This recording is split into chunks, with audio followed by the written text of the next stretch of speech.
Ahora incorporamos a Federico Furiase, reconocido economista del estudio EcoGo. Bienvenido, Federico, ¿cómo estás? ¿Qué tal? Un placer. Bien, primera impresión de lo que está pasando ahora en el Senado. Bueno, en realidad el esquema tarifario había que hacer algo, ¿no?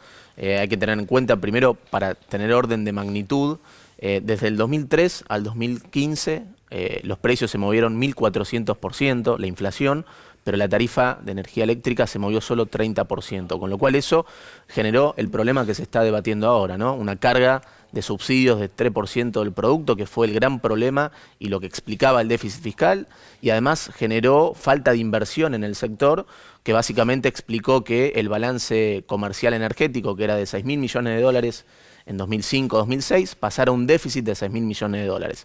Ese es el diagnóstico. Entonces era necesario regenerar el cuadro tarifario, actualizar las tarifas. Lo que pasa es que eso también se hizo en forma de shock para el bolsillo del consumidor y para las empresas, con lo cual me parece que el debate de retrotraer para atrás, eso implica un costo fiscal que hoy el gobierno no lo puede afrontar, porque hoy estamos, hay que tener en cuenta que el mercado bajó el pulgar al gradualismo económico y ahora hay que acelerar el ajuste fiscal, con el FMI estando detrás de los dólares que nos va a blindar, con lo cual es riesgoso la postura de la oposición de retrotraer el esquema tarifario, porque eso implica un costo fiscal de 1% del producto. Para este año el déficit fiscal está proyectado en la zona de 2,5%, es lo que va a monitorear el FMI para después llevarlo a 1,5%, con lo cual retrotraer significaría volver a 3,5% de déficit fiscal y haría todo el proceso mucho más complejo. Ahora, también la coordinación falló, me parece, de cómo se fue dando este esquema tarifario, porque en repetidas ocasiones el gobierno movió dólar y tarifas al mismo tiempo. Cuando eso pasa, hay que tener en cuenta que buena parte del costo del subsidio energético y transporte está asociado, tiene costos en dólares, con lo cual, cuando se mueve el dólar, el subsidio requerido en pesos es más alto. Entonces, el gobierno termina afrontando el costo político de subir tarifas para bajar subsidios, que tiene el costo político y el costo en el bolsillo del consumidor, pero si se mueve el dólar al mismo tiempo, no capitalizás y no generás el ahorro fiscal, con lo cual la falla de coordinación estuvo y claramente el problema fue que fue muy rápido lo que es el ajuste tarifario en relación al ajuste gradual del déficit fiscal. Si uno hubiese hecho un ejercicio donde las tarifas se hubiesen movido desde el 2003 al 2015 o a la actualidad, igual que los salarios, hoy tarifas y salarios estarían en el nivel actual. Claro. Lo que pasa que con el esquema actual se movió eso en los últimos 2 o 3 años. Entonces, si bien el nivel está bien,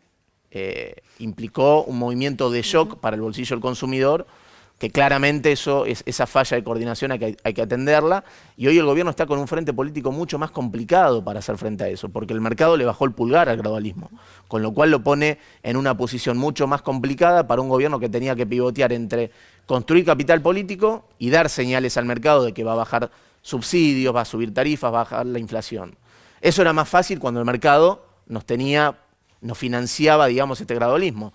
Sin el mercado y con el FMI por detrás, esa tensión se complica y el gobierno tiene que atender más las señales de sostenibilidad y afrontar el costo político. Si te parece, vamos a ver los números, vamos a analizar cuál podría llegar a ser el costo de que esta ley finalmente hoy se termine sancionando, según los datos que brinda el Ministerio de Hacienda. Vamos a comenzar a repasarlos. Claro, habla de un costo del proyecto opositor de 115.000 millones con 29 de pesos por el total de lo que entonces dejaría de recaudar el Estado. Concretamente dice que en gas serían 34.643 millones de pesos, en electricidad, si se aprueba el proyecto opositor, sería un costo de 74.936 millones y en agua 5.450 millones de pesos, solo el costo impositivo. Ahora, Federico, en este momento, en la Cámara de Senadores, nos decía nuestro cronista, los opositores que defienden este proyecto dicen que ese dinero en realidad va a ser recaudado o no por las empresas privadas y que no es pérdida para el Estado. ¿Cómo es en realidad? No, en realidad, si generás esto de retrotraer, tenés ese costo fiscal. ese costo, además de 115.000 millones de pesos, que es aproximadamente 1% del producto, además tiene metido la propuesta de diputados de bajar la carga impositiva de la zona de 20 a 10%. Del IVA. Con lo cual, exactamente, el costo fiscal va a estar. Después vamos a ver cómo se distribuye en relación al esquema tarifario y las señales de precio a los sectores, que además esto tiene un problema, porque si no se dan las señales de precios para el sector energético, la inversión que requiere el sector para mejorar todo el servicio, para recomponer el déficit comercial de divisas que tenemos muy fuerte en ese sector, va a estar en dudas. Claro, se detendrían las inversiones. Y se deterioraría toda la percepción del mercado, donde buena parte del ajuste fiscal que se promete, este sendero de ajuste fiscal, recae en la recomposición tarifaria para bajar los subsidios. Tal cual. En 2015, producto de este esquema de anclar las tarifas, la carga de subsidio fue de 3% del producto, explicaba casi el 70% del déficit, con lo cual la fuente de ahorro fiscal sigue estando en la recomposición tarifaria.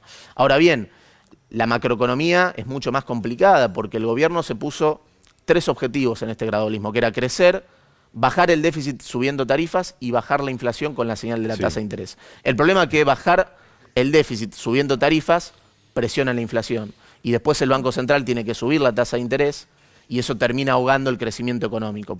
Por lo tanto, hay que estar muy atentos a esta coordinación que tiene que haber para, digamos, poder manejar la macroeconomía de una manera mejor. Claramente eso generó inconsistencias, pasó factura, el mercado bajó el pulgar y ahora hay que acelerar el ajuste fiscal. Federico, hace un rato contábamos que Duhovne esta mañana había tenido una reunión con economistas y que ya estas reuniones venían dándose en los últimos días. Tengo entendido que el viernes vos estuviste reunido con Sturzenegger también. Quería saber cuáles eran, por lo menos a grandes rasgos, los temas que más preocupaban hoy al gobierno y por los cuales se están haciendo este tipo de reuniones. No, lo que fue la reunión de hoy es más una señal donde se escuchan a distintos economistas, cómo ven la economía, cómo ven la transición esta económica, donde se va a tener que hacer con el Fondo Monetario por detrás, cómo se va a manejar, cómo cambian las proyecciones económicas después de la turbulencia cambiaria y con un FMI que te va a pedir que aceleres el ajuste fiscal. Hoy casi todas las consultoras estamos haciendo un recalculando y todas las proyecciones a qué apuntan. A un escenario de menor crecimiento, mayor inflación, justamente por esta turbulencia cambiaria, tasas de interés más altas. ¿Mayor inflación como cuánto anual suponés? Nosotros estamos estimando en la zona de 27%. O sea, un poco para más tener que el un año número, pasado. Claro. Exactamente.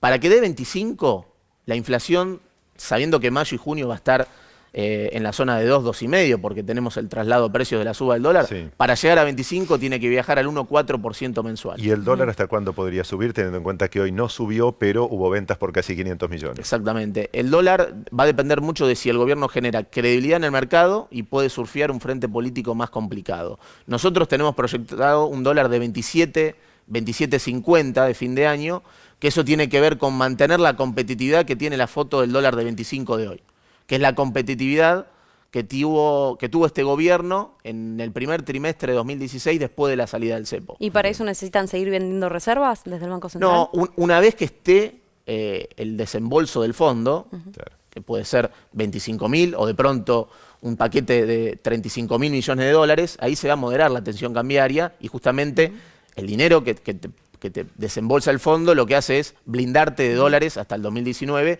y evita tener que estar perdiendo reservas. Claro. Lo que pasa es que el fondo cuando te da esa plata te dice que tenés que acomodar la macroeconomía, acelerar el ajuste fiscal y en todo caso ir hacia un tipo de cambio más alto si el mercado es que te lo pide, para corregir el déficit externo que es el que está detrás, esa brecha de dólares que tiene Argentina.